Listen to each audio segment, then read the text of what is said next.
Historically, Americans have been called to be the keepers of the flame of liberty, and that liberty depends on innovative thinkers, the free exchange of ideas, and people with a can-do spirit. The flame of freedom speaks, the flame of freedom within each heart, the flame of freedom saith unto all.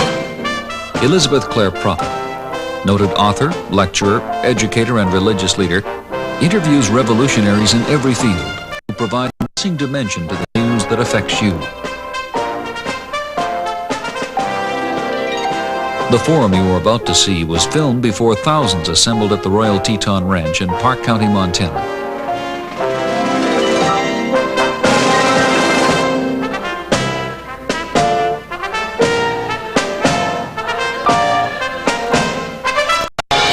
Here, in a secluded valley in the heart of the Northern Rockies, concerned citizens of the world gather each summer to attend an international conference for spiritual freedom. They commune with life, meet old friends and new, and hear the flame of freedom that speaks through Elizabeth Clare Prophet and her guests at Summit University Forum. This week, Elizabeth Clare Prophet's interview with Dr. Alejandro Bolanos, president of the Nicaraguan Information Center. Their topic is Nicaragua, the untold story. The history of U.S.-Nicaraguan relations from 1850 to the present. Welcome to Summit University Forum, where the flame of freedom speaks. I'm Elizabeth Clare Prophet. For 7 years, the United States has struggled to develop a coherent policy toward Nicaragua's Sandinista government. During the Carter years, the U.S. gave the Sandinistas $170 million in aid. President Carter even received Nicaraguan President Daniel Ortega at the White House. But the Reagan administration has spent $220 million trying to topple Ortega. From the mining of Nicaragua's harbors to the Iran-Contra arms deal, this administration's covert efforts have become the center of public controversy. The key issue emerging from the Iran-Contra hearings is whether the United States should continue aiding the anti-Sandinista forces called the Contras, or whether it should leave the Sandinistas alone. Crucial to the debate is whether Nicaragua is turning into a security threat to the United States by becoming a Soviet forward base. We have compiled the following synopsis from ABC, CNN, and other sources. A monument to the Sandinistas in the main square of Matagalpa in northern Nicaragua, a symbol of the 1979 revolution glorified by the nation's leftist leadership and denounced by President Reagan as the biggest threat to American security in the hemisphere today. Gathered in Nicaragua already are thousands of Cuban military advisors, contingents of Soviets and East Germans, and all the elements of international terror, from the PLO to Italy's Red Brigades. This is where you find tangible evidence of Soviet-Cuban presence. The rhetoric, style, and training are Cuban. The weapons Soviet, all donated by Moscow to help fight the common enemy. The Sandinistas insist their army, which is the largest in the region, is a necessary evil because of the U.S.-backed Contra War and what they call the ever-present threat of an American invasion. In less than 5 years, the Sandinistas have built the largest and best-equipped military force in Central America. Nearly 50,000 troops on active duty, with another 50,000 reservists trained and ready for quick mobilization, according to recent reports. Nicaragua has built the longest runways in all Central America, with concrete so thick that the heaviest Soviet bombers can use them, including backfire and bear bombers. Nicaragua is very closely aligned with the Soviet Union. As a matter of fact, the Soviet Union sent 23,000 tons of war materials into Nicaragua last year, 18,000 tons the year before that, and they're assisting Nicaragua in building a runway that will accommodate bear bombers that the Soviet Union, I think, intends to put down there in the not-too-distant future. When Secretary Schultz spoke with Gorbachev and Shevardnadze recently in the Soviet Union, it was expressed to them that the Soviet Union will go wherever it darn well pleases, including Nicaragua, and the implication was that they intend to have a presence there. And they do have a presence there, I think, right now with the Sandinista government, which is communist.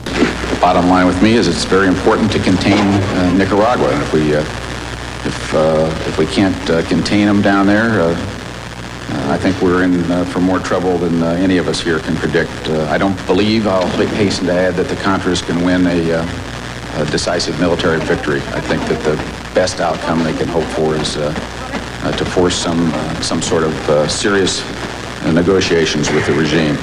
When I was there more than 1 year ago, they did not have enough supplies to fight a real intensive war.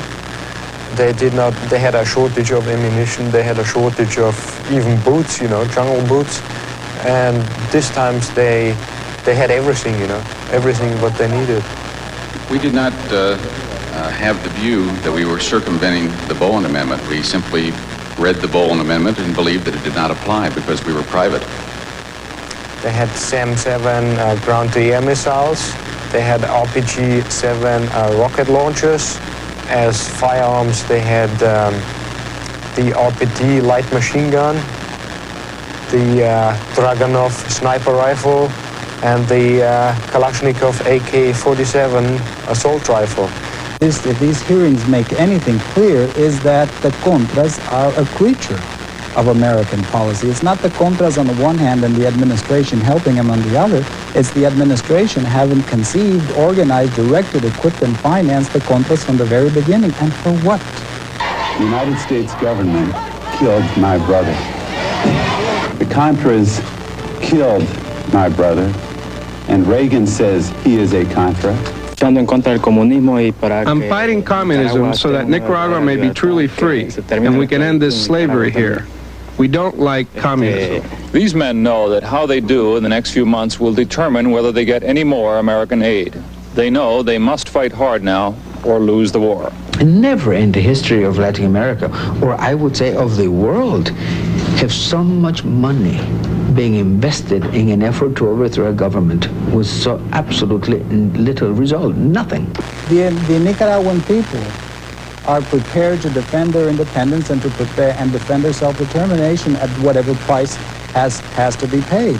We don't believe, however, that this policy that we're viewing, we're experiencing from Washington is going to be indefinite. We believe that the forces of reason, of pragmatism, if you wish, eventually are going to prevail, and that international legality will once again be able to govern relations between the Nicaragua and the United States. Nicaragua is not an enemy of the United States. There's no reason why we can't live together. Why this obsession with a small country of only 3 million inhabitants?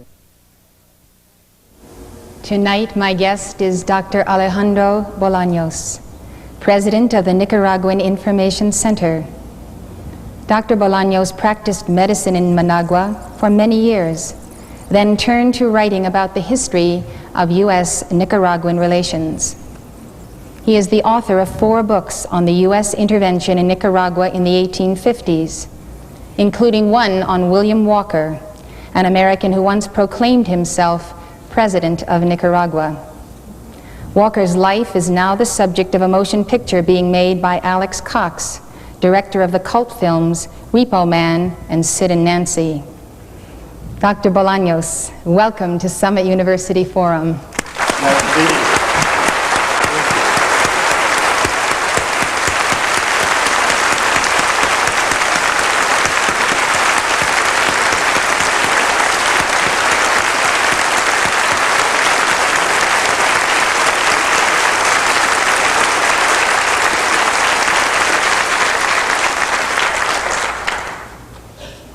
If I may, I'd like to show the audience a news clip about this movie, which I understand you have some strong opinions about, and then we'd like to get your comments.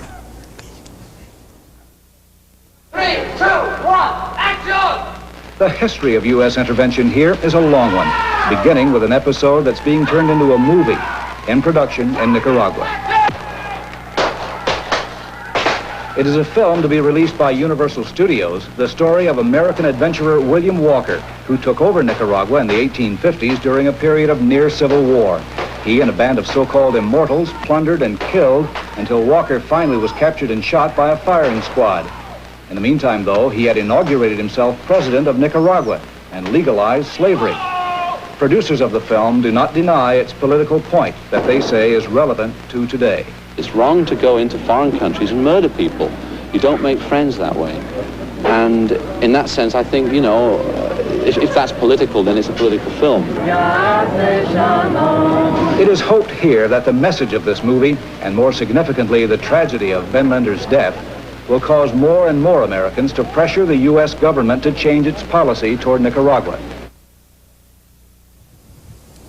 Dr. Bolanos, I'm told that this film will suggest that Oliver North is another William Walker. What do you think about that?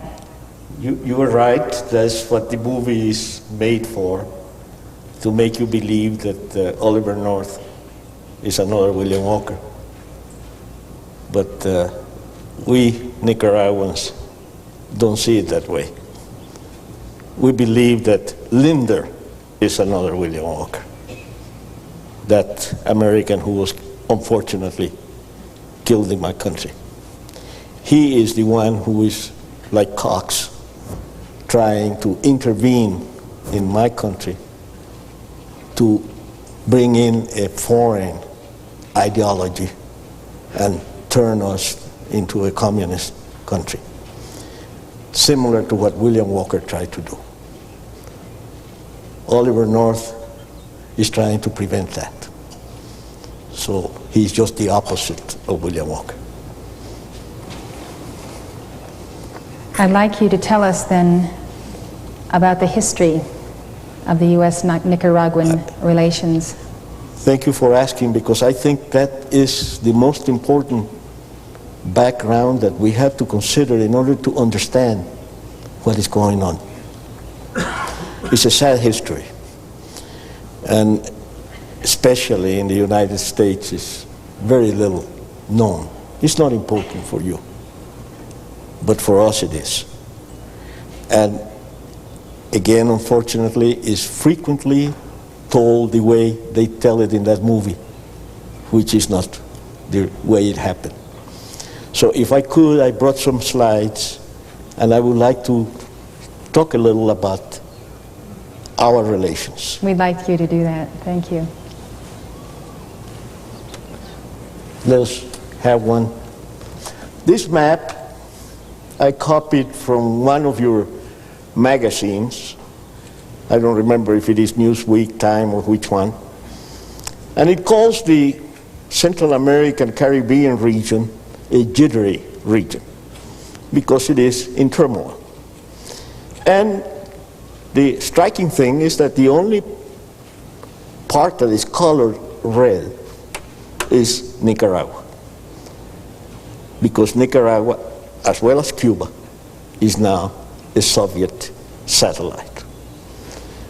To see how this happened, we have to go back to the Walker period. My country is not red. My country is blue and white.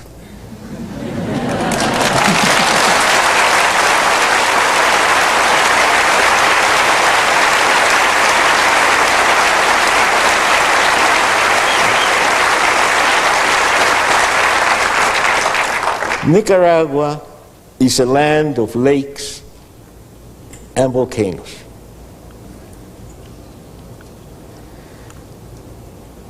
We had Aboriginal races that were in the fringes of the Aztec Empire. And we were conquered by Spain in the 16th century. 200 Spaniards conquered 500,000 Nicaraguan natives. That only, in my mind, tells me the difference in cultures, that 200 Europeans could conquer 500,000 human beings. And conquering them, they Christianized Nicaragua, made it a Christian country. We became important for the United States for the first time in the 1850s. Actually, in 1848-49, when the Mexican War finished and the gold rush to California took place. And this map of the United States shows the territories that you acquired at that moment. Not only Texas in 1845, but also Nevada, California, Colorado, New Mexico, Arizona. Half of the Mexican nation in size, in territory, was taken by the United States. And this is an important fact that we have to remember because it happened. And it's usually not remembered, it's usually forgotten by the American people, not by the Mexican people, because they lost it. At that moment, gold was discovered in California and the gold rush began. To get from New York or New Orleans to San Francisco, it took 6 months. People would leave New York at early April and reach Sacramento or San Francisco or Los Angeles or San Diego in September or October. So it was important to find a shorter route. And that route was in Central America, be it by Panama or through the Isthmus of Tehuantepec in Mexico or through Nicaragua. Steamers would bring passengers from New York or New Orleans to the Atlantic coast of Nicaragua. They would cross the country in one day, and another steamer would take them to San Francisco, and the whole trip would take less than a month. So many travelers, over 2,000 every month, used the Nicaragua route, beginning in 1851. They would cross in one day because there's a big lake called the Nicaragua Lake and a San Juan River that drains to the Atlantic. So they could go upriver in a steamboat and another steamer on the lake, and they would have to cross only 14 miles on a flat land in Rivas to reach the Pacific. So they could do it in one day. And these are pictures of steamers in the Nicaraguan port of San Juan del Norte in the 1850s, a steamboat downriver or upriver. And at that time is when this man, William Walker, an American from Tennessee, became involved in Nicaragua. First, he became famous when he became president of Lower California.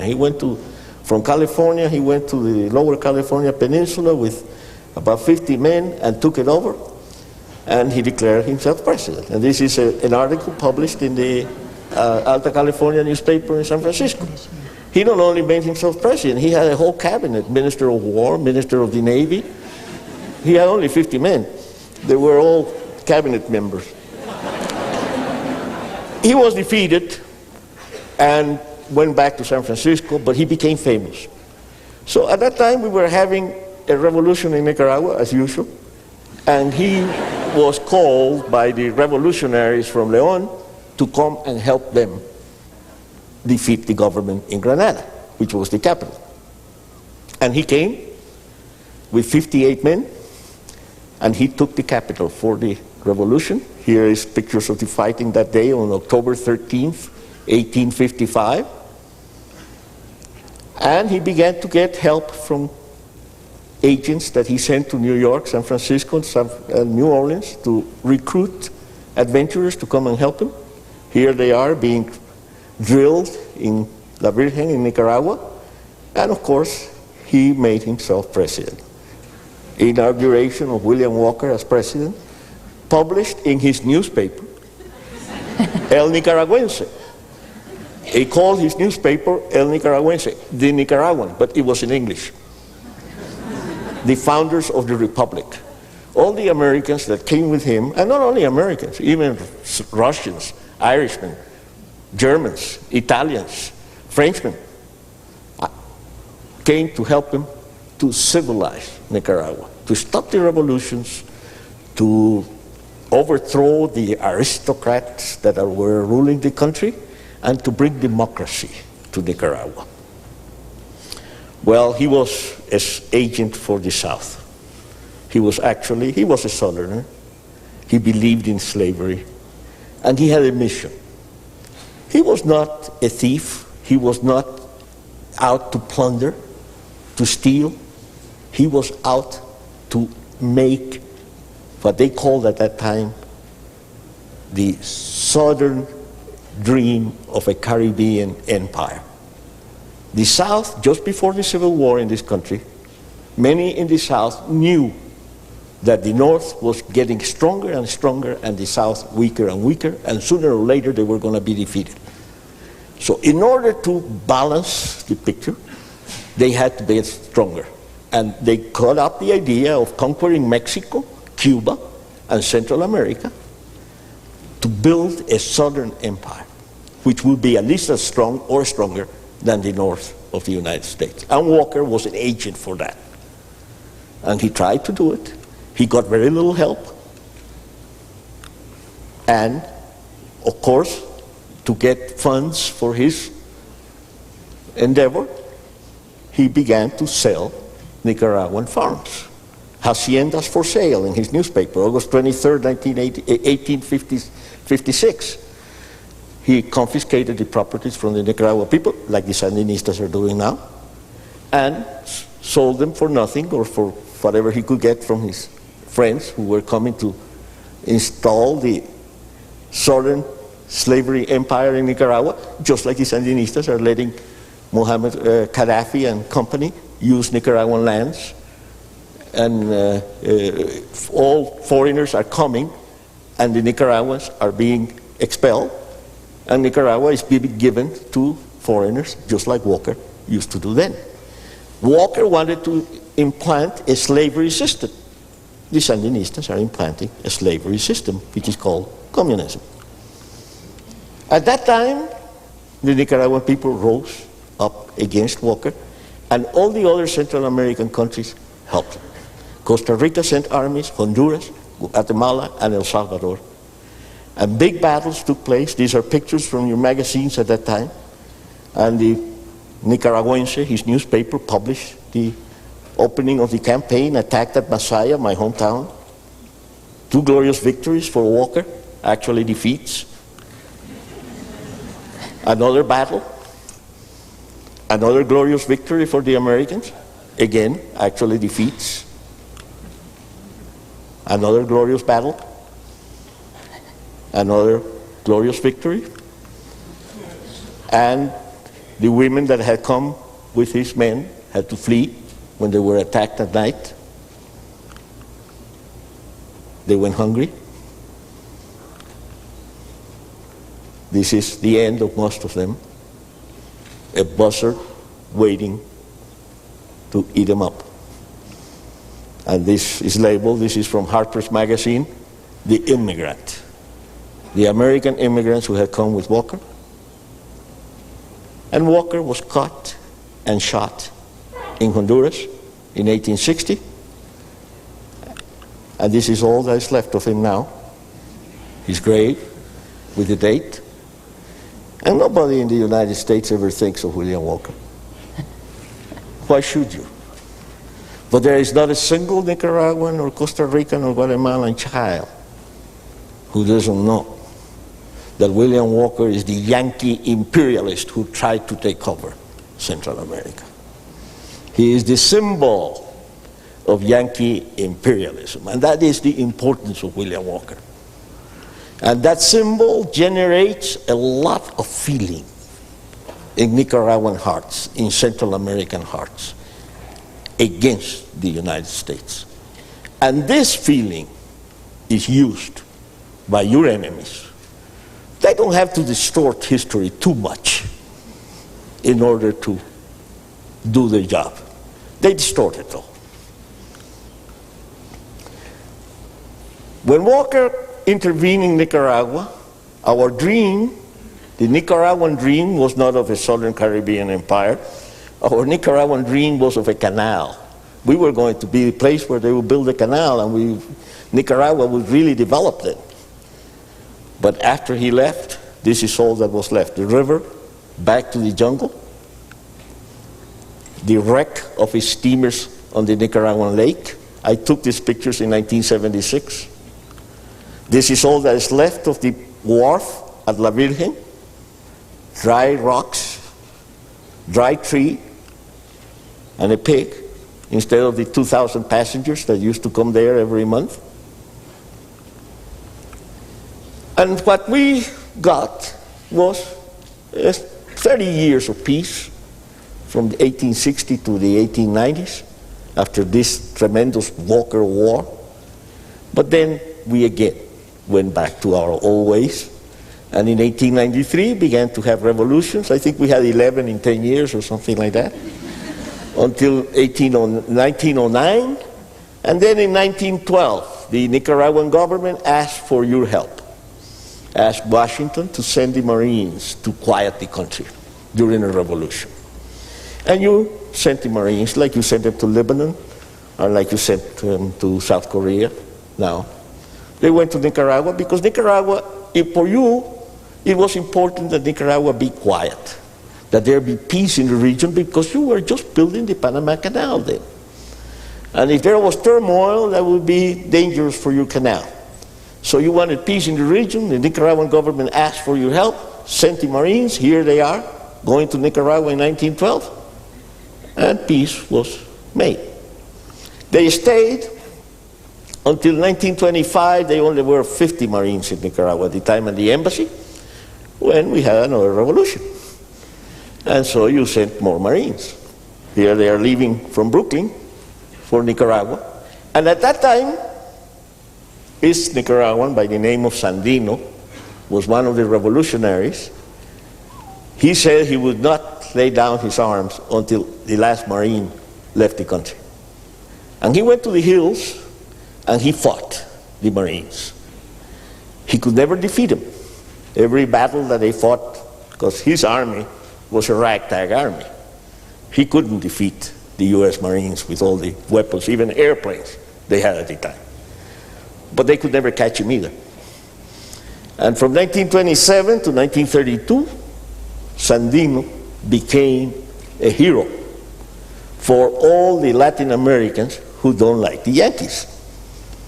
He is the symbol, he became the symbol, the opposite of Walker. Walker is the symbol of the Yankee imperialist trying to take over Central America. Sandino is the symbol of the Central American or the Latin American who stood up against the Yankee like David stood up against Goliath.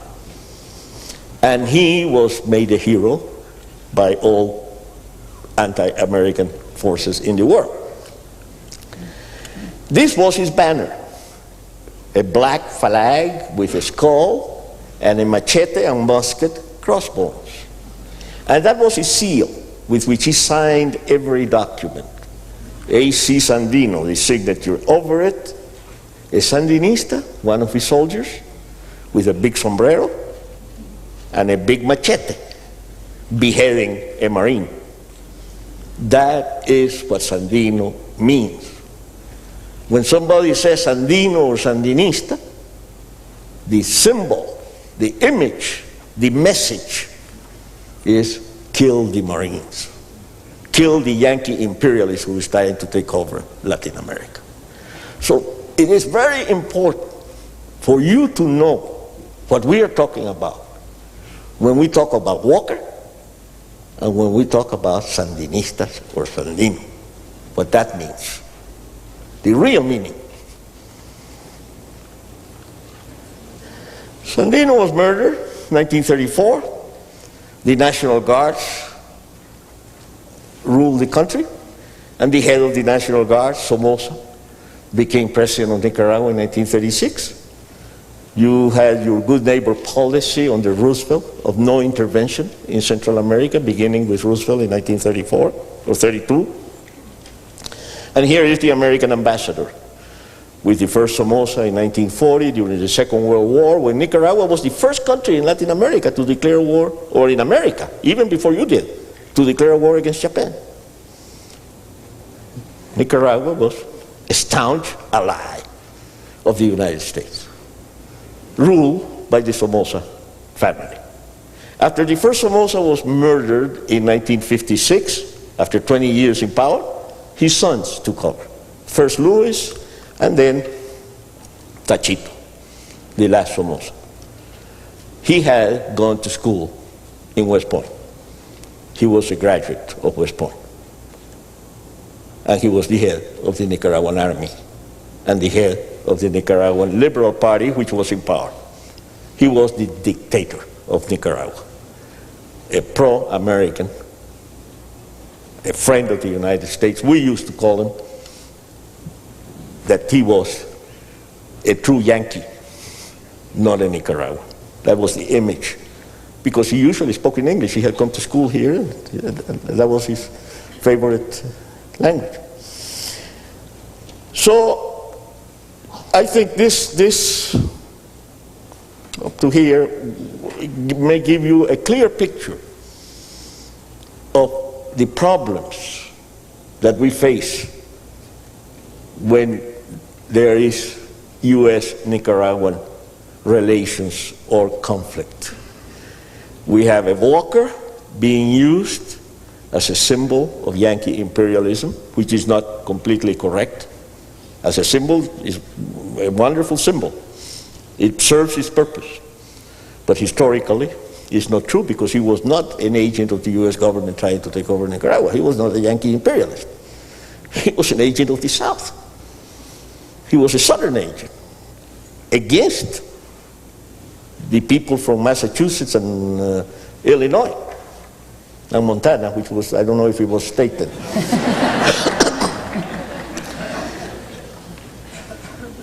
I think I could stop here and ask another question, but I think I'll go on and present a few more slides, because all this is only the political situation.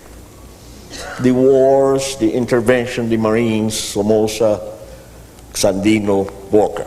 Well, how much did the United States actually exploit Nicaragua economically in this period?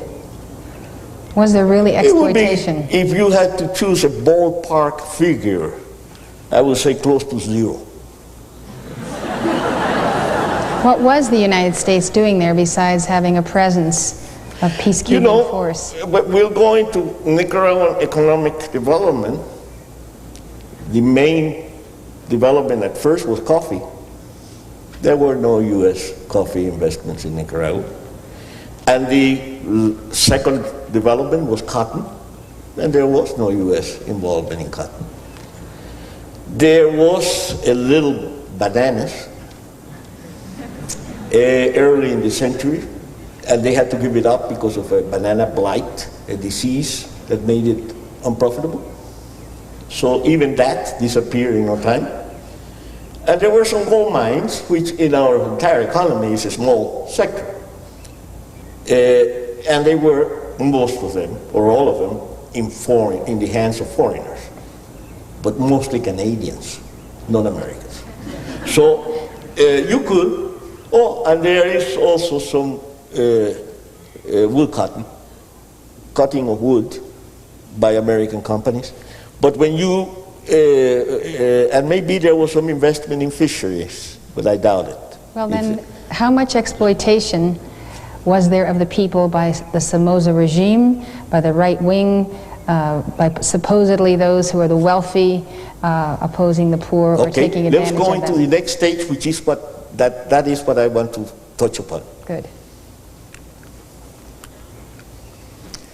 The first, up to the Walker period, and right after Walker, we had no development whatsoever. All we had was revolutions. The total exports of Nicaragua in the 1850s, just before Walker, 1851, 1852, we exported $250,000 a year, and we had a population of 250,000 people. So we were exporting, our total exports were $1 per person per year.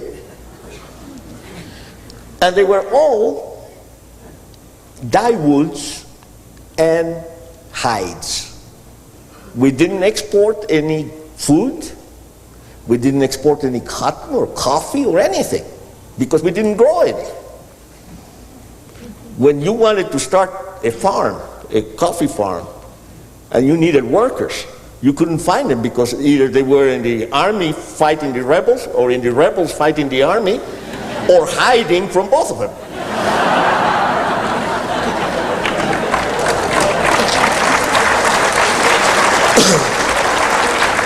So it was not until after the Walker catastrophe, because that was a real catastrophe in my country, that war lasted several years on top of all the other ones we had had, that left us so weak that we didn't even have strength enough for another revolution for 30 years. So during those 30 years of peace, we began to develop. And the first development was coffee. Began to plant it in earnest in the 1860s. The first export of 1,000 and some bags of coffee came in 1871. And by 1900, coffee had changed Nicaragua completely because it generated other developments. In 1875, we had the first high school in the country, in Rivas. We had a short railroad built. The telegraph came in. We had a few dirt roads built and carriages up during the Walker period. All the travel was on horseback. There were no coaches, no carriages to travel from one town to another, no roads. You had either travel on a cart, ox cart, or on horseback. Well, the first roads were built during this period. So this is what I call the coffee development of Nicaragua. We also had a few gold mines, the bananas that didn't continue and so on. But we had a very low stage of development until 1950, when the second development came with cotton. Right after the Korean War, there was an increased demand for cotton in the world, and we began to plant more and more. By 1978, we were planting 500,000 acres of cotton, exporting over 500,000 bales of cotton. And that generated a lot of other developments. Because cotton required crop dusting, with all the additional things that entails. We had cotton picking machines because we didn't have enough laborers to do the hand picking. Here are seed cotton, cotton bales.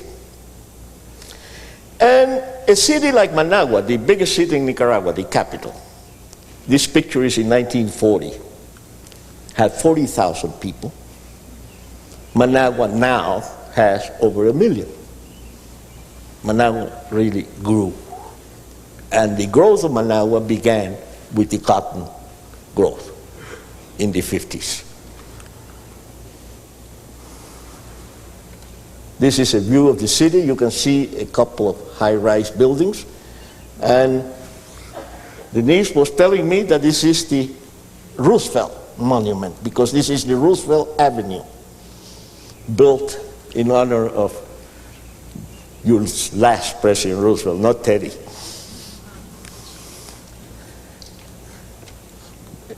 Skyscrapers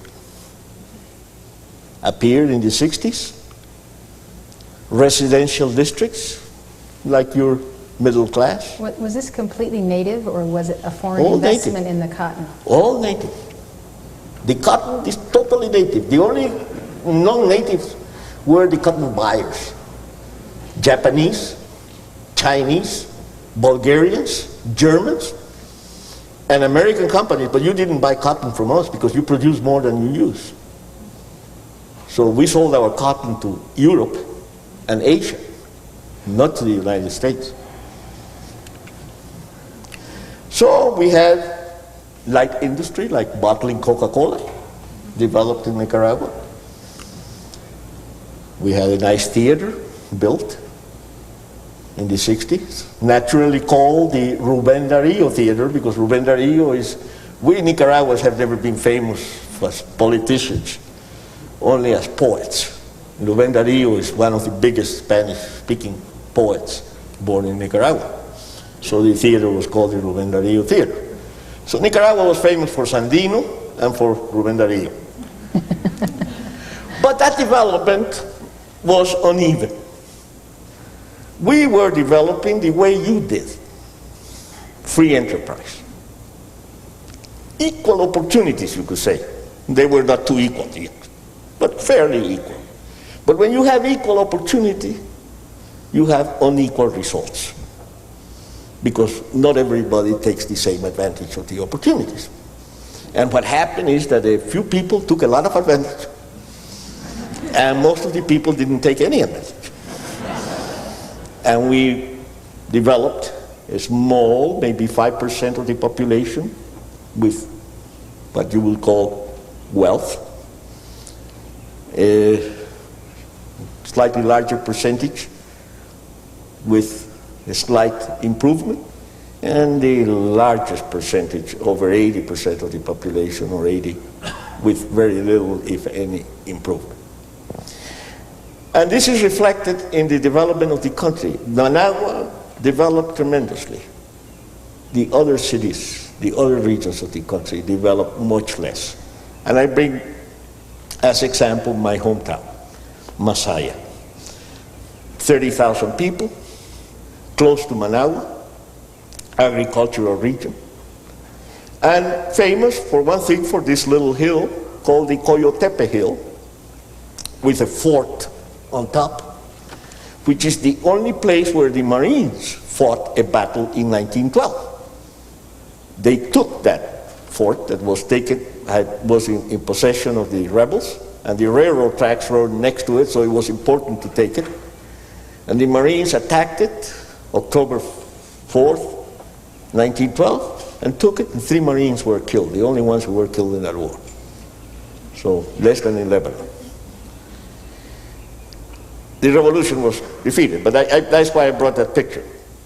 But the best building in Masaya was the main church, built by the Spaniards before we became independent in 1821. That was the best building in town. The next best was the market. You can hardly see it. Here it is, built 100 years ago. And that was the best built since 1821. There was nothing to compare with it in the entire town, up to 1978, and much less now. This is a street where the wealthy people lived. You can see those mansions.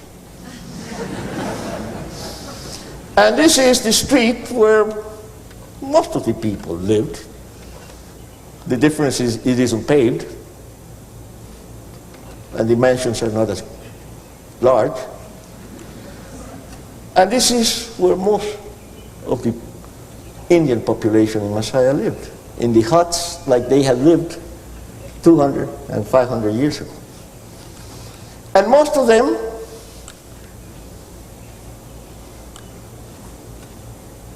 you can see the racial features is heavily.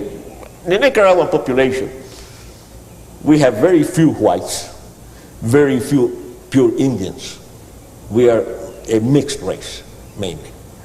And about 80% heavily Indian, about 20% heavily Spanish.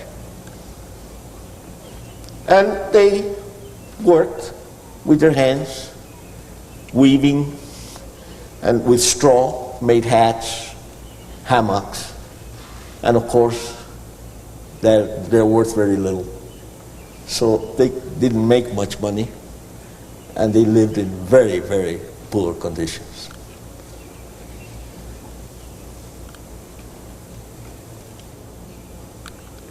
Are you saying that the natural separation of the society into those who lead, those who are the thinkers, those who are in industry, the workers, and so forth, this is what was made of economic opportunity? And for this period of time, these people were satisfied with their respective roles. They were, but they were not. They became aware. especially through movies, radio, and through education, that they could improve and that they should improve. Is there a fault on the part of the leadership and the wealthy who took advantage of this opportunity? Yes, certainly. Who did not educate the poor? No, they did, but not enough. I would say the Nicaraguan wealthy did not do a perfect job by far, but they did a job, but they didn't do as good a job as they should have. When you have little boys having to work like that, and this is a lake, a lagoon next to my hometown, where we got our water. And the lagoon happens to be 200 feet, 150 or 200 feet under the town level. So that water had to be brought up. But instead of bringing the water up, the women went down to do the washing. And you have women washing their clothes on the lake shore 200 feet under the town level. And they went down these steps. This picture, again, I took it myself, 1976, only 11 years ago, carrying the heavy bundles of clothing to do the washing below. And this picture, you could see it every day, of little girls or women carrying heavy burdens on their heads. On the other side, you had people with Mercedes-Benz cars, with good clothing, good shoes. And that was a situation that was not right. And it had to be changed. It cried to heaven for a change. And then two schools of thought, two currents arose. One, the one to which I belong. After seeing your country, I went to school here. I thought we could develop along your lines with freedom, with free enterprise, but with more social justice than we had, which we didn't have any. I wouldn't even call social justice. But there is another school of thought. There are others who think that your system stinks. That's no good. That produces walkers. And that the only system that is good is the Soviet system.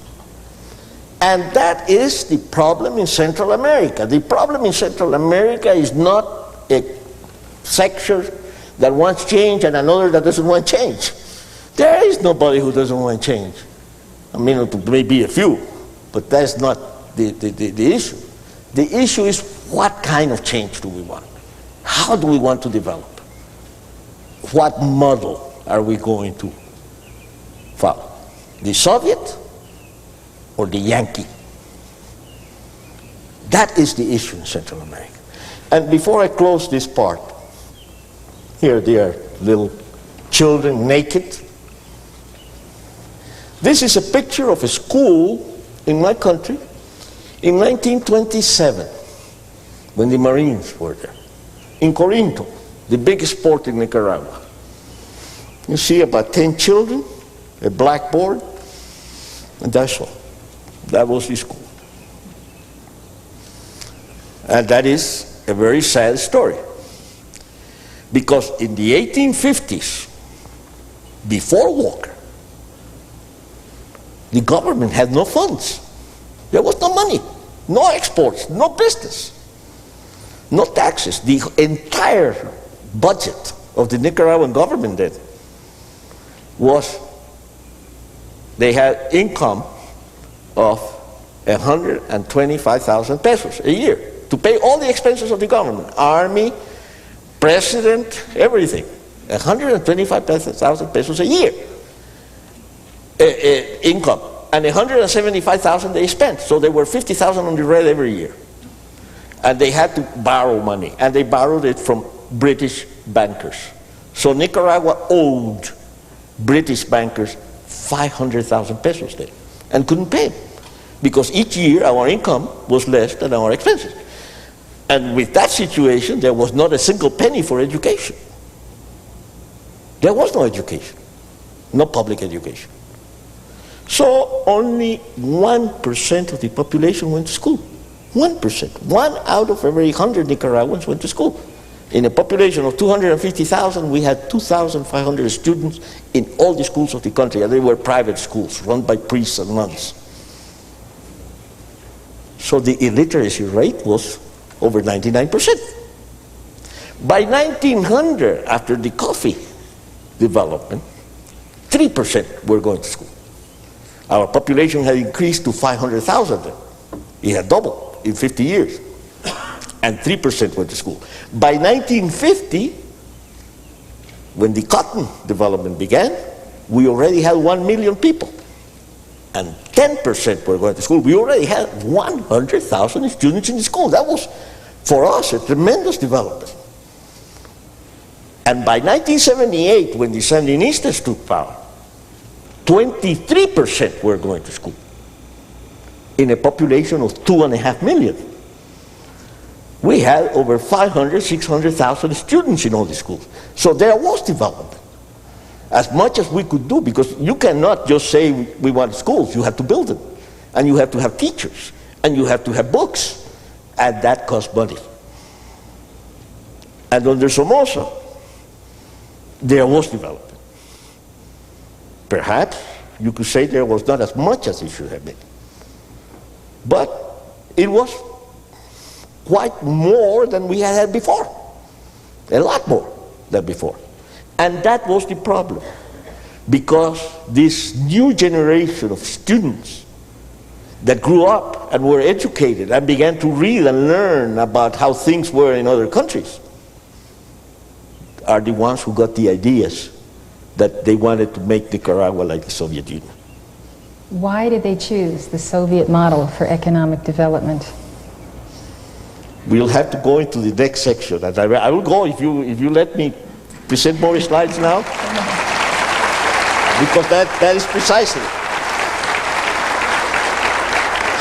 I want to say one thing, and that is that I have watched for 25 years, America has watched during this century, how the people who've taken advantage of economic opportunities in the leadership of the Central and South American governments have positioned themselves in power, kept the people only so educated and only having access to so much money and so forth. And we have watched how nation after nation the communists have introduced an opportunity, an equality, have made many, many promises, and we've seen these regimes stand by and not change, as Somoza refused to change even when he saw the end coming. We see then communism marching in because the people of the countries themselves, the leadership, do not see the handwriting on the wall and do not take the reforms they should take before another Bolshevik revolution comes of 1917. How can we help right-wing dictatorships who may stand for the right causes but don't act for the people? I think your point is well made, and it is a very frequently made point, and it probably is accurate, but not totally. I agree that I cannot speak of other countries that I don't know about, but I do know, because I lived there and I was part of it, about my country and about the Somoza regime. With all its faults, the Somoza regime did bring a lot of changes. We had, for instance, since 1946, one of the most advanced workers' laws in Latin America. Even in some respects, more advanced than yours. Every worker in the 70s, I think this began in the 60s, every worker in Nicaragua had to be paid an extra month every year in December. If they made so much a month, in December they got as Christmas bonus, by law, an extra month's pay under Somoza. The Sandinistas took it away. And they didn't take it away, they took it away from the worker and gave it to the workers' organization, which they control. So there were changes. When you compare education, for instance, in Nicaragua, in 1850, 1900, 1950, 1978, the improvement is, especially from 1950 to 1978, is tremendous. Could there have been war? Certainly. Did Somoza take wealth that he shouldn't have taken for his own use? Certainly. There are many things he did wrong. He had farms in which people who were paid by the government worked for his own private farm, and they were on the government payroll. So all those things happened, but that is not the main reason. This communist takeover would have happened anyway, even if Somoza had been twice less, half as bad as he was. I wouldn't say twice as good, to give the wrong impression. I would say half as bad as he was, or even 1/4 as bad as he was. The communists would still have taken it, because he was overtaken by a tremendous amount of international forces, not just the internal situation in the country. The external situation is part of it, but it's not the whole story. And the whole story, well, this is my school where I went. The whole story begins with this man. Actually, it begins with Sandino. But Sandino was not a communist. Sandino was only an anti-Yankee, anti-Marine. But he refused communist help for his fight.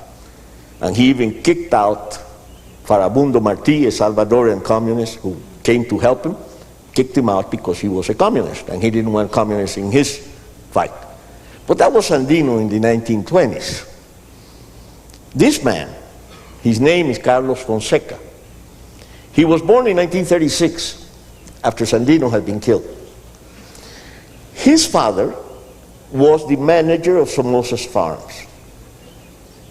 He managed all the farms, and Somoza had many farms in Nicaragua. And Fonseca's father was the manager. He had this boy with a servant girl in Matagalpa, out of wedlock. He had his own wife and children, but this boy was born outside the marriage. And this boy grew up with his mother, who was very poor and in tremendous poverty, knowing that his father was the manager of Somoza's farms and wouldn't call him millionaire, but he was middle class. So this boy grew up with a hatred, a hostility to his own father because of his suffering. He saw his own mother, whom the father didn't take care of. And he displays this hatred to his fathers, to the father figure, the president of Nicaragua, Somoza, who was his father's boss, and to the United States, which were Somoza's backers. So at the age of 19, he joined the Communist Party in Nicaragua in 1955. And in 1957, he was sent by the Communist Party in Nicaragua to the Soviet Union as a delegate of a Nicaraguan delegate to a youth festival in Moscow. And he went, and he was given the red carpet treatment for a promising young revolutionary from Central America. He spent about between 6 months and a year in the Soviet bloc, and he came back and wrote a book called A Nicaraguan in Moscow, praising the wonders of the Soviet system. So when you ask me why some choose the Soviet model, it's a complicated question. It's not just a matter of being convinced by reason that that model is better. the psychological unconscious displacements are very important. In the case of Sandino and in the case of Fonseca and several other Sandinistas. After writing that book, he joined the first revolution sent by Fidel Castro to topple the Somoza regime. It was published, I don't know if you can read it here, in the New York Times. This is your birthday, which you will have soon again, July 4th. There is a news item, Honduras returns 28, sends home Cubans caught trying to invade Nicaragua. 6 months after Fidel Castro had taken Havana, 6 months after Castro had taken power in Cuba, he was trying to topple the Nicaraguan government by sending revolution to Nicaragua, sending Cubans to topple Somoza. Long before the Bay of Pigs. At this time, the New York Times was still calling Fidel Castro a wonderful Democrat, wearing a rosary around his neck. And he was already trying to topple the Nicaraguan government. And among those Cubans, there is another item next to it about a riot in the university in León, in Nicaragua, because the students thought that Carlos Fonseca, this boy I just mentioned, had been killed in that fight. He had gone to Cuba and had come in that revolution sent by Fidel Castro to topple Somoza as part of that. But he was not killed, he was only wounded. And he was flown back to Havana and recovered at the Calixto Garcia Hospital in Havana. And there he joined with other Nicaraguan communists like Tomás Borges and Silvio Mayorga. And they went to Honduras in 1962 and founded the Sandinista organization. These three communists. Carlos Fonseca, who was the head, Tomás Borges, who is now the chief of police in Nicaragua, and Silvio Mayorga, who was killed in the fight. And they founded this communist organization, subversive, with the only intention of taking over the government, taking power in Nicaragua. But they didn't call it communist or Marx or Lenin. They called it Sandinista. They used the name of Sandino as a nice cover. It served their purpose beautifully because it gave the anti-Yankee feeling that they needed without the communist tinge, which would have been, nobody would have followed. Many followed the anti-Yankee, but not many followed the communists because nobody liked communism. But by calling it Sandinista, they made it appear as if it was a nationalistic, patriotic revolution against Somoza and the Yankees, but not communist. Even though in their writings they were outspoken on their pro-communist or Marxist views. They began to fight in the mountains like Castro had done in Cuba, and they were defeated time and again in the early 60s. In 1967, they joined with the most radical Latin Reds in Havana in the opening of the Latin American Solidarity, which was called OLAS, the Organization of Latin American Solidarity. The acronym in Spanish means waves. And the number of articles written by James Reston in the New York Times, he was in Havana at the time, is very clear. These were the most radical Reds from many Latin American countries joining Havana to start revolutions all over Latin America. That was their aim. So many, they said, that the United States wouldn't be able to cope with them. And they don't only said it and organized it, but they started. They had revolutions in South America, Argentina, Uruguay, in Venezuela, and they were defeated, in Bolivia, and in Bolivia they sent Che Guevara. Right then. This meeting was in August. Che Guevara went to Bolivia, and he was killed in Bolivia in October of that year. And in Nicaragua, Nicaraguan Reds believed crushed. Somoza claims a victory over pro-Red movement. Fonseca, Borges, and the rest were defeated, and they had to flee back to Havana. After 1967, after so many defeats, because nobody followed them, they were only about 40 or 50 students. They were not the poor and the downtrodden and the workers.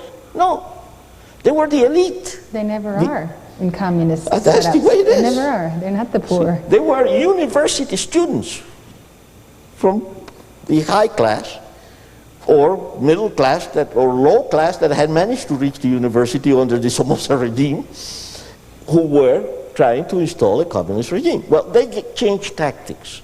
After 1967, they became plain terrorists. So many in exchange for Americans. They hijacked an airplane in Costa Rica. This is in 1970.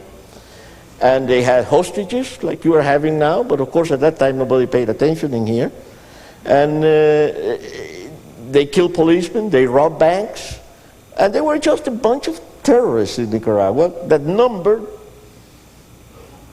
perhaps in their high point in the early 70s, 200 or 300 of them, in a country of 2.5 million. So they were not anything that anybody would think that would manage to take over the government. It's like when you talk about the weather underground in this country. In 1967, or 76, in 1976, Fonseca was killed, fighting against the Guard. But the important thing, this is from the New York Times. Nicaraguan rebel leader is reported killed. He was killed in Nicaragua, but the news item is from Havana, because that is where the headquarters of these Sandinistas were. The news item doesn't come from Nicaragua, it comes from Havana. At that moment, I was in Nicaragua, in November of 76, nobody would have given a nickel for these guys to take over the government. And yet, 2.5 years later, they are in control. And they are in control not because the Nicaraguan people wanted communism, not because the Nicaraguan people followed their guidance for communism, but because they wore a mask. They, after the death of Fonseca, they said, no, we are not communists, we don't want communism. All we want is democracy. All we want is to get rid of this dictator Somoza. And by that time, after 30, 40 years of Somoza, hardly any Nicaraguan wanted Somoza anymore. So anybody who would get rid of Somoza was welcome. And when they said they didn't want communism, that they wanted to bring respect for human rights, freedom of the press, and all the beauties that they can talk about, many Nicaraguans believed them. And when I used to talk to my friends, some of them in high positions in the resistance, like I was a classmate of Pedro Joaquín Chamorro, the owner of La Prensa, who was murdered in Nicaragua in 1978. And I used to talk to Pedro, and I used to talk to others, and say, you cannot make alliances with these communists because they'll take over. They laughed at me. They say, Alex, they said, we know that the Yankees are dumb, but they are not that dumb. They'll never allow another Cuba. So it is safe for us to enter into an alliance with these communists, because then we'll topple Somoza, and then the Yankees will see to it that these communists don't take over. But unfortunately, the Yankees you had in power at that time was named Jimmy Carter. And he didn't see it. He didn't see it. And he went out of his way to get Costa Rica and Venezuela to help him get rid of Somoza, because he was convinced that Somoza was a violator of human rights, and he wanted to get rid of this violator of human rights. And he didn't see any danger on these Sandinistas taking over. They were just a small number of them.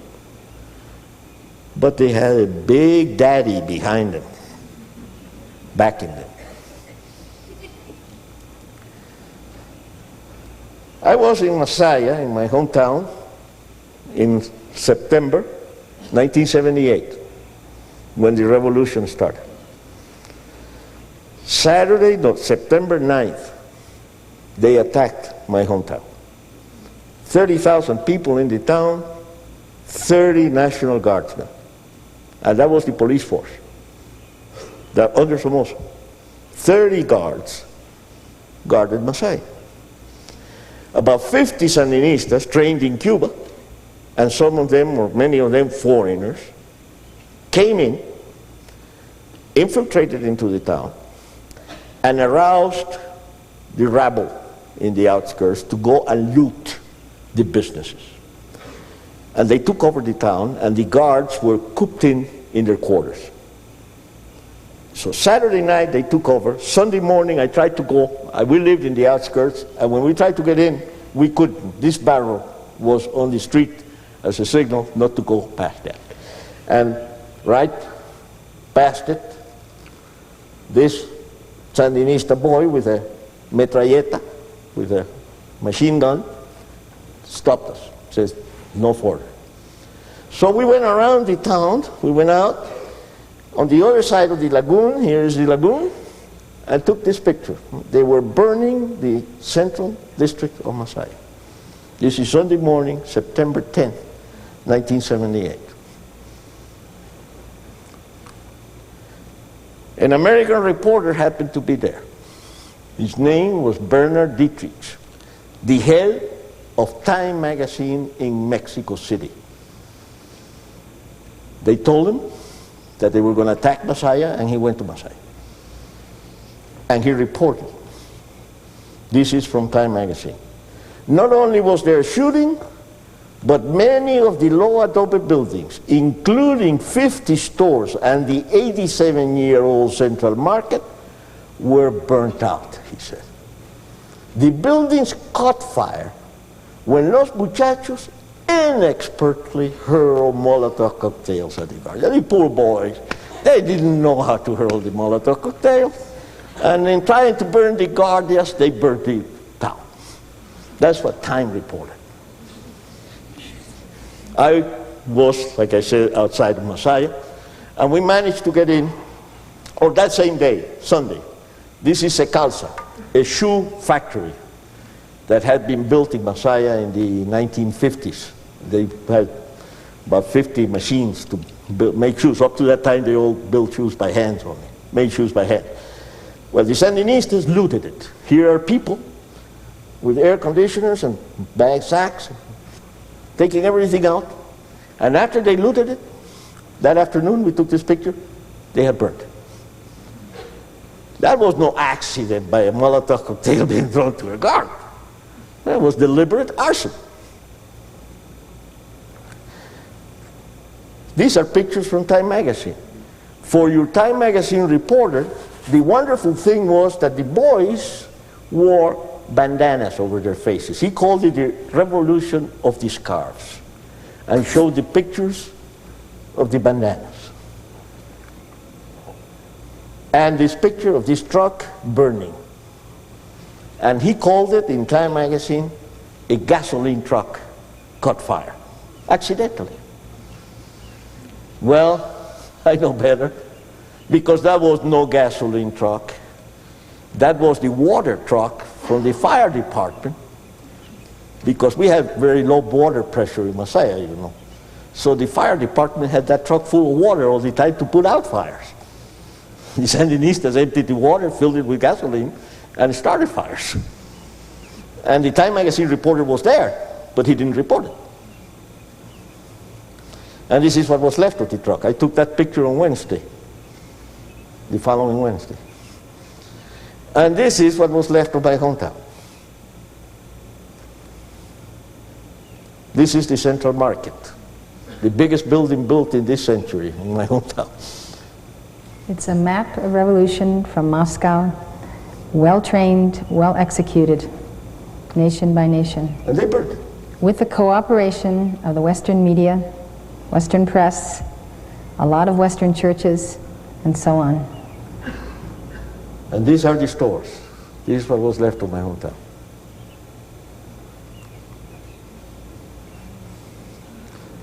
And they left their signature. Sandino presente. Sandino present on the walls. So we will know who did it. They can't win by their own mask. They have to wear another mask. They can't win by their own. That is when I decided to leave Nicaragua. I was writing a book on Walker. All my sources were in this country. I had to do my research here. And after that happened, I said I better go back to St. Louis, where I had gone to school. I had married. My wife is from St. Louis. And I could write in peace while the revolution went on. And I left Nicaragua November 30th, 1978. I arrived in St. Louis December 6th, after stopping a few days in Miami to wait for my car that I sent by boat. And as soon as I got in St. Louis, on the following Sunday, or perhaps it was 2 Sundays afterwards, I'm watching television, 60 Minutes. And there's Mike Wallace in Masaya, showing the destruction of Masaya, how it was destroyed by Somoza. Somoza destroyed Masaya, he said. I couldn't believe my ears. How can you deceive and distort realities so much? I can believe it, that in every country the press is not totally objective, it's subjective, it's human. But in France or Germany or Japan or England, the press is subjective in favor of France or Germany or Japan or England. In here, it's subjective against the United States. They don't distort it.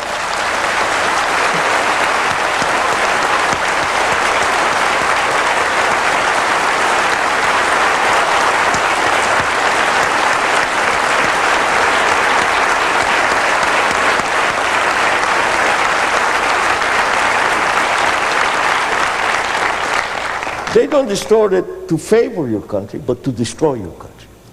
And so, this is the New York Times in 1979. Sandinists, patriots first. Patriots. Marxists, maybe second. This is the New York Times. If they had done a little research on the New York Times, on what James Reston wrote in 1967, on the news in 1959, they couldn't have written that. That's like saying that Hitler is a patriot, not a Nazi. And by that type of news, and this is just an example, I could bring thousands of them. You were not told this. Anybody, any American reporter could have landed in Managua in 1979 and taken this picture. It was published in the Sandinista press. Welcome to the land of Sandino. This is in the airport. Big posters. Che Guevara, the communist who was killed in Bolivia with the Cuban flag, and Fonseca, the Nicaraguan communist who was killed in 1976 with the Sandinista flag. That is telling you who is ruling that country down. 2 communists. The Cuban and the Nicaraguan. The only one we need now is Lenin to have the Soviet in there too. But that's hidden in the back. And these are the 9 commandantes who took power in Nicaragua in 1979. And of course, this picture is not from the New York Times or from the St. Louis Post-Dispatch. This picture is from Barricada, the Sandinista newspaper, showing us, beginning with Borges, he's the first one on the left. He's one of the founders, one of the 3 founders of the movement, who is now chief of police. The next to Borges is Tirado, a Mexican communist, not a Nicaraguan. He joined the Mexican Communist Party, and this was reported by Newsweek in 1960. And he was trained in Cuba, and he came to help his brothers Sandinistas in Nicaragua to take over the country. He's one of the commandantes who is there now. He, of course, he's now a Nicaraguan citizen, by birth. They made him. Yeah. And then the 2 Ortega brothers, there were 3, actually, one was killed. Daniel, who is now called president of Nicaragua, and Humberto, a graduate of the Patrice Lumumba University in Moscow. He's now the head of the Nicaraguan Armed Forces. So we really improved. We had a Somoza, head of the Armed Forces, who graduated in West Point. Now we have one who graduated at the Patrice Lumumba University in Moscow. We're much better off. Then the Tsar of the Nicaraguan economy, Comandante Ruiz, another student at the Patrice Lumumba University in Moscow. Each and every one of them trained in Cuba. Each and every one of them a military man, with military uniforms, with guns. But you don't hear say that Nicaragua has a military dictatorship. Did you ever hear that in your press? The only military ones are the Pinochets and the Somozas, because they are right-wingers. The left-wingers, the military disappears as long as they are left-wingers. It's unbelievable. And they wear uniforms every day. They don't hide it. And of course, from the beginning, the title in that news item is Nicaragua signs accord with Moscow. This is in 1980, when President Carter was giving them $100 and some million. So whoever says that your government is pushing them into the Soviet arms either doesn't know what he's talking about or he's lying. Because they were born in the Soviet arms. They can't be pushed there. They've been there all the time.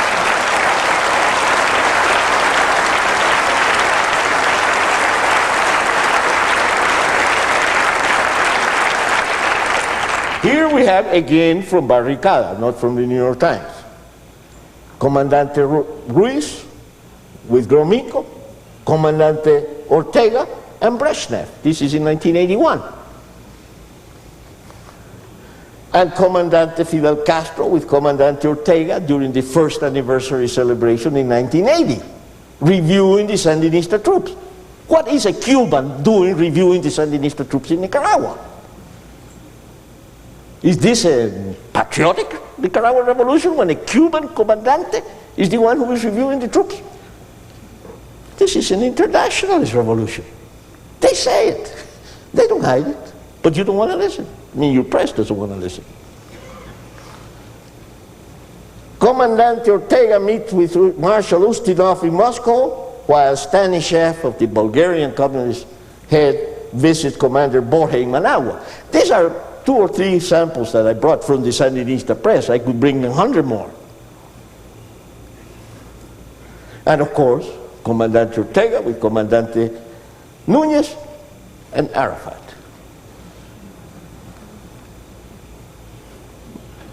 And who else?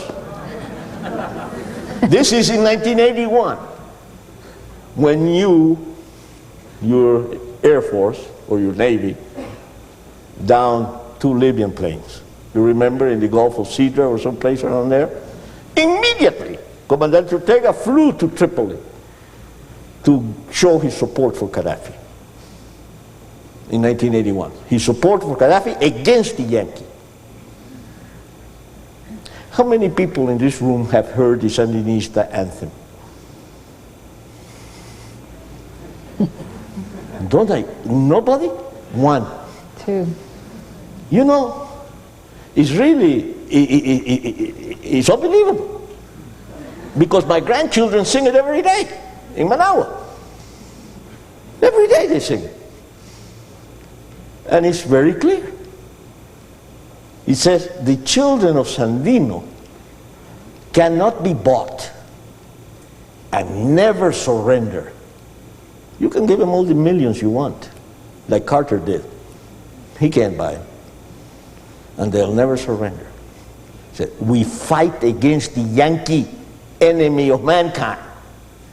They know who they are fighting against. You are the enemy of mankind. Your system.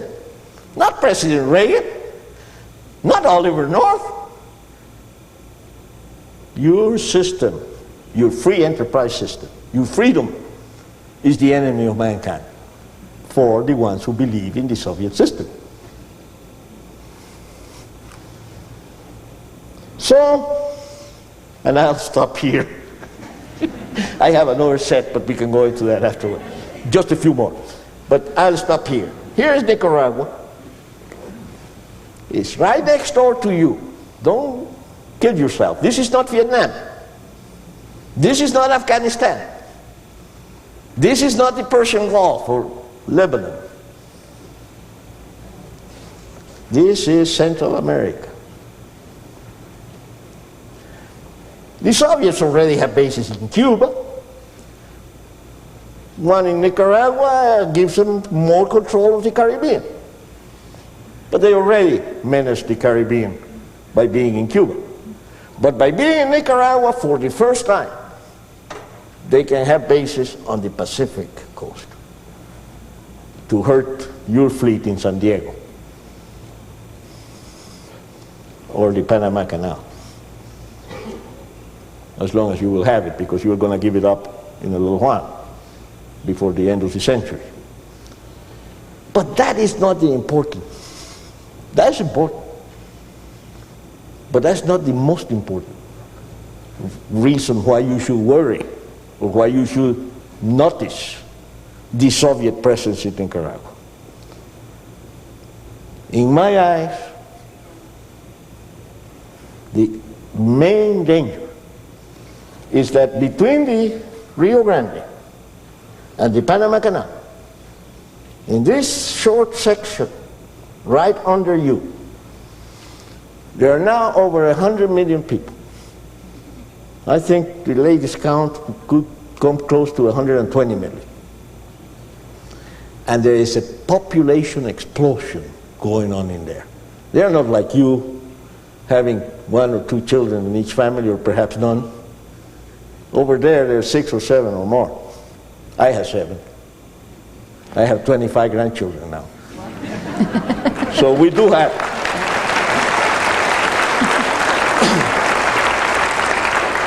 We do have a population explosion. The estimates are that within 10, 15 years we'll have 200 million people between the Rio Grande and the Panama Canal. All the Soviets have to do is to do what they have been doing. Keep the region in turmoil. They don't have to invade Honduras or Guatemala or take over Mexico. What for? They don't want to create another Pearl Harbor and make you wake up. That would be the worst thing for them to do, that you wake up. They want to keep you asleep. And in order to keep you asleep, they'll wait their time. And just think this. You have now 120 million people, the great majority of them in poverty, like you saw in Nicaragua. And this, I could repeat that in Honduras, El Salvador, and Guatemala, and Mexico. You could have similar pictures. This is not a Nicaraguan problem, it's the entire region. Poverty, disease, social injustice, with all that that entails, and economic stagnation with a population explosion. So within 20 years or 15 years, these conditions are going to be, if they're bad now, they're going to be much worse then. You have more people and less wealth. Because what is happening now, if anybody has a little money in those countries, you think they're going to invest it there? They're not that crazy. The capital flight is tremendous. To Switzerland, Canada, United States, whatever. And you are not going to keep pouring millions in there, and you won't need to pour, it will be billions, the ones you will have to pour to keep those economies afloat. The debt, the foreign debt of Mexico, they can't pay it. So this socio-political, economic turmoil in a population that is being brainwashed with Walker and Sandino. Walker is the Yankee imperialist who is making conditions bad in there. They blame everything on you. All the dire straits that they are going through is your fault. And Walker is the symbol of that. It's your imperialism. You are stealing from us. And they are creating little Sandinos who want to destroy this evil that is the United States. So with this, within 15 years, the number of refugees you're going to have, and mixed with those refugees, unfortunately, there'll be a good number of terrorists out to destroy you. How are you going to defend yourself? You're going to create a China wall in the Rio Grande? I dread the future. I am very pessimistic because the American people are asleep. I wouldn't dread it if you were awake and started to defend yourself. It's a little late, but it's not too late yet. But each day that goes by is later, and your defense is more expensive, more difficult, more uncertain. And at the rate things are going, when I watch that circus that is going on in Washington, I cry because I already lost my country. I lost it, and fortunately I could come here. When you lose your country, you won't have anywhere to go. This will be it. So please wake up before it is too late, and I'll stop now and let you ask questions for.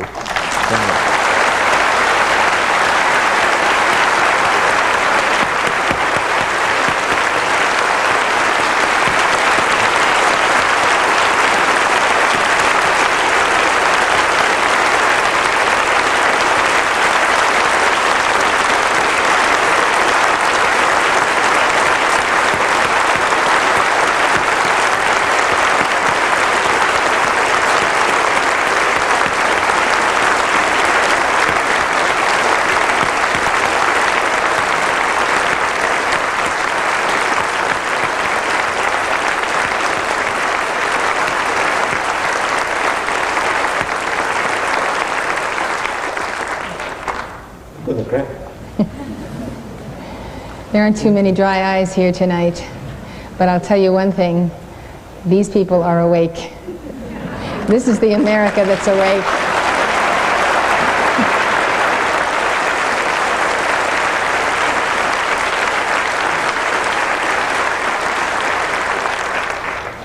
I hope they are not only awake, but they begin to walk.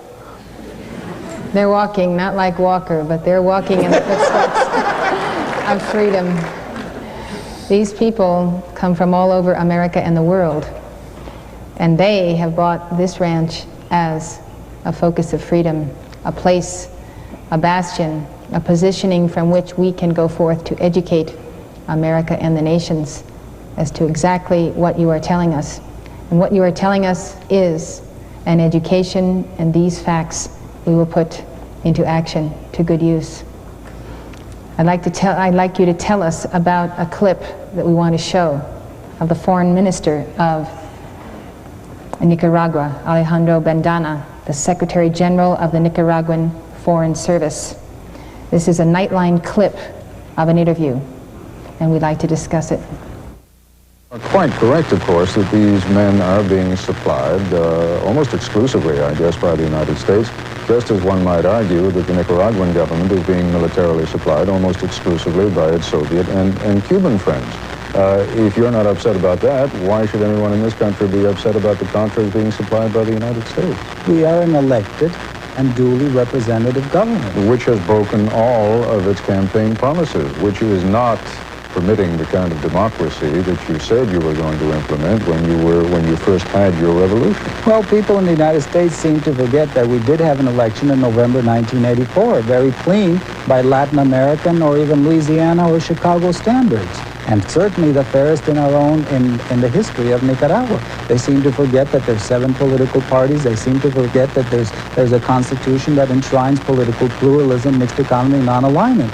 I mean, these are a set of facts that perhaps are not brought to the attention of the administration forcefully enough, because if you look closely at Nicaragua, it represents no threat to the mighty United States. It's simply a country that wishes to be left alone, to define its own future, and its own future is being defined pretty much along Western Latin American lines, not to the perfect liking of the United States, or at least to this Reagan administration. What we see here, which is a very important case study for us, is an individual who is leading Nicaragua, Moscow-trained, brainwashed, telling the big lie. He's a liar brainwashed by the lie. He's died twice over. He is talking about fairness. Please talk about democratic pluralism in Nicaragua, whether the elections are truly fair as in Chicago and Louisiana, and nail this liar on what is the real security threat of Nicaragua combined with Cuba in terms of not only the United States but the European allies posing such a threat here that we would not be able to defend our allies in the European theater, which takes us to the overall strategy of the Soviet Union to set up the United States so that it cannot come to the aid of Europe because it's unprepared and now must call home those troops, defend its own borders. Definitely, and that with Cuba and Nicaragua, and when they had Grenada, it was even worse. The Caribbean, if you ever want to supply your forces in Europe, the Caribbean is essential. And that's where you lost many of your ships during the Second World War. That's right. The Nazi submarines sank them. And they didn't have a base in Cuba or Nicaragua. So now that the Soviets have bases in the continent and in Cuba, certainly, that's a big problem. But to me, that will be a problem only if there is a war. And I think the war is probably not going to break out that way. I think they're going to wait until the entire Central American or Middle American region falls. And Mexico is ripe. It'll just be a matter of time before. And in my eyes, the biggest damage done by these hearings in Washington, the so-called Iran-Contra hearings, is that they have once more clearly demonstrated that it is deadly to be a friend of the United States. If you are a friend of the United States, they're going to expose you and destroy you. And that's what they are doing in Washington, exposing anybody who helped the Reagan administration or tried to help the United States with the Contras or whatever, is exposed. They don't expose the communist fellow travelers. Those are hidden. Nobody cares to expose them. They only expose your friends, the ones who believe in your system, and the ones who are trying to defend themselves and at the same time defend you. So you have lost all credibility in Latin America. All you have left now is enemies.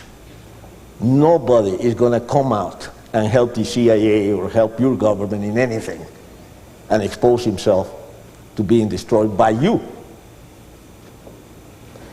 As a result of that, what you have now is a Mexico whose foreign policy has always been and will always be anti-American.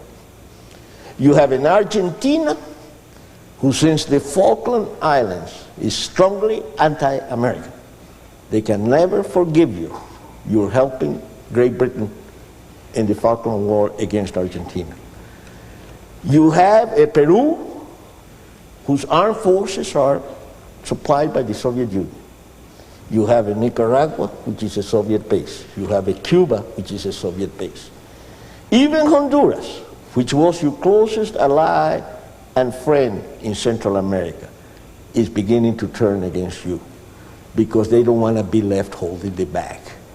They don't want a Bay of Pigs. They don't want a Vietnam in which you left and the Vietnamese were murdered. The Hondurans know that. And after they have seen what is going on in Washington, they know that that is going to happen to them. And they don't want it to happen to them. So what is going on now? Honduras is opening first Soviet embassy in Tegucigalpa, the Honduran capital. Now the Soviets are opening an embassy, and Honduras is opening one in Moscow. They know who the winner is and they are siding with the winner. It's a sad, tragic, terrible situation. But the geopolitical balance, equilibrium has been disrupted against you and in favor of the Soviet Union in the last 6 months. The danger to the United States is real, but it's not a danger of something that is going to happen this month or next month. I think the Soviets take their time. They don't have to unleash a third world war right now to take over. All they have to do is wait for the population explosion and the stagnation of the economies to do its work. And then the time will be ripe for their action. Let's talk about Americans who are also helping the Sandinistas. Last year, 38 American cities who consider themselves sister cities to Nicaraguan cities sent more aid to the Sandinista government than the Reagan administration sent to the Contras. Many Americans consider themselves personally responsible for what is going on in Nicaragua, and they think that the way to help the Sandinistas is to give them aid. I want to show you a clip of Americans who are helping with a Nicaraguan coffee harvest. It's time to bring in the coffee harvest in the lush hills west of Managua, and the coffee pickers include some people you wouldn't expect. People from California and Ohio and New Jersey. Americans who come down on their own to put a little time and effort into Nicaragua, even though on this day Contra military patrols were reported to be just 15 miles away. These are among 40,000 Americans who will visit Nicaragua this year to see for themselves or help where they can. Of course, there are lots of Americans working quietly in little places all over the world trying to do good. What makes these Americans here in Nicaragua, most of them different, is that they think their country's doing wrong in Nicaragua, and they're trying in what small ways they can to make things right. It's a symbol and it's a show of solidarity for the Nicaraguan people. I guess my intent is to get the message out to people that this is not what in fact the Reagan administration purports that it is. Now, will you comment on this news clip and also tell us how you happen to get involved in opposing the Sandinista government yourself? Precisely. I think this is an excellent clip to bring that subject on, because this is true. Many Americans are helping the Sandinistas. Some of them are communists, but most of them are not. The Americans who are helping, they are just deceived.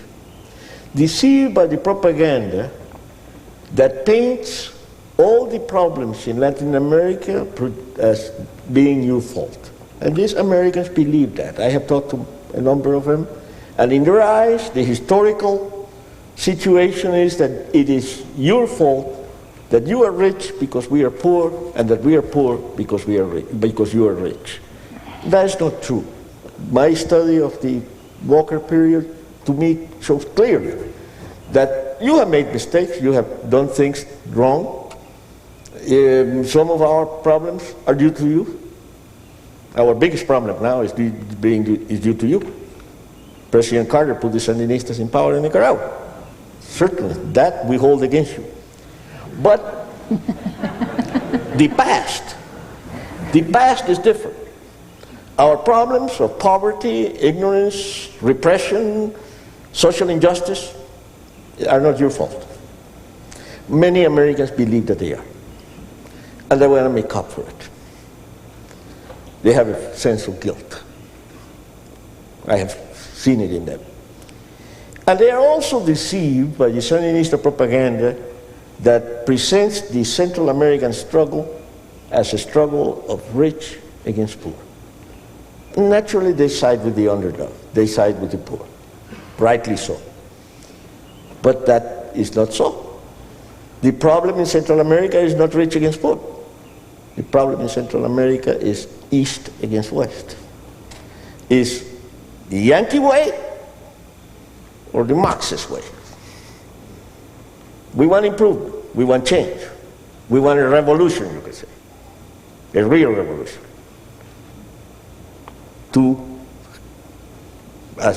with you as a model, not with the Soviets as a model. The Sandinistas want it as the Soviets as a model. And the Americans who go help them don't see it that way. Most of them. A few do. A few of them do, and a few of them are communists who believe in that system and they are trying to help it. But most of them are not. And I became aware of that in St. Louis. Like I said, I came to this country in '78. First, I had come in 1942 to go to school in St. Louis. I married there, and I learned to love the American people then. My idea of the United States was totally different when I came to this country in 1942, what I had been taught in schools in Nicaragua. I believed that you were all William Walkers. And until I came to here and lived here 10 years of my life, from 1942 to 1952, until when I went to pre-med, medical school, internship, residency, and I went back. My view of the United States changed. I still don't think you are angels or perfect, but I don't think you are the devils that you were painted to be either. But anyway, when I came back in '78, I was totally disconnected with any political activities. I had never had any political activities in Nicaragua. I was totally dedicated either to my profession and then to my historical research.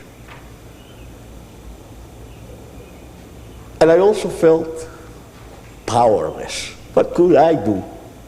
A single individual faced with a situation that was totally out of control. I felt I couldn't do anything, and with 60 Minutes and President Carter in power, I was not Don Quixote. It was not until 1981 when a number of things happened. First, President Reagan was elected in late 1980, I think it was, November. He took over in January 1981. And then there was a mass in St. Louis, at the St. Louis University Church.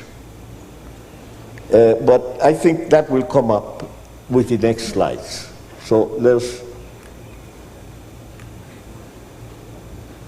this is a picture, a front page of a magazine published by the Sandinistas, showing us a priest, a Catholic priest, Father Gaspar Garcia Laviana, with a machine gun, a gun in his hand.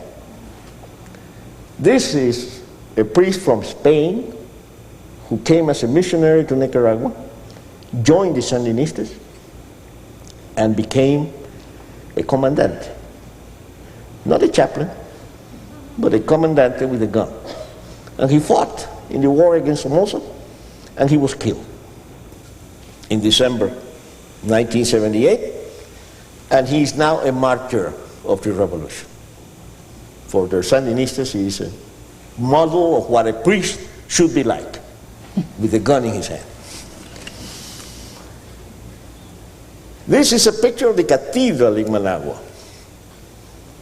Managua was destroyed by the earthquake in 1972. The cathedral was severely damaged and is now in ruins, but it's still there, standing.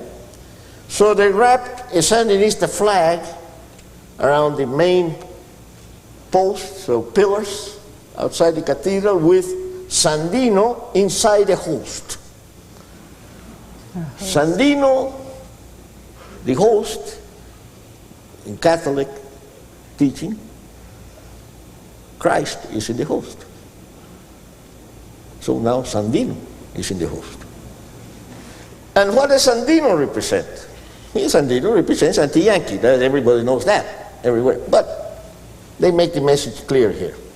Above it, Marx, Engels, and Lenin, giants of proletarian thought. Sandino leading to communism. Sandino is the symbol. And using the host as a symbol to bring that unconsciously into the Nicaraguan people's unconscious.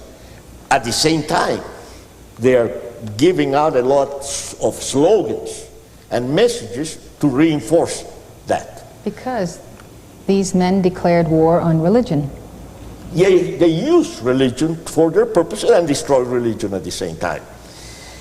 This, I don't know if we can see the top and the bottom, is from also from a Sandinista magazine in 1981 that says, Sandino ayer, Sandino hoy, Sandino siempre. Sandino yesterday, Sandino today, Sandino forever. Copying it from the Bible. The Bible is Christ yesterday, Christ today, Christ forever. They substitute Sandino for Christ. And they had this, Barricada, the Sandinista newspaper. Every day on top of the pages, they had the message. For several months, they ran it. And in their magazines. At the same time that they had Sandino inside the host. Sandino vive was their message. Sandino lives. Sandino has resurrected like Christ. Then, most Nicaraguans who are not Marxists, and especially Catholic activists, made these bumper stickers. I have several at home in St. Charles. Solo Cristo ayer, Cristo hoy, Cristo siempre. Only Christ yesterday, Christ today, Christ forever. This was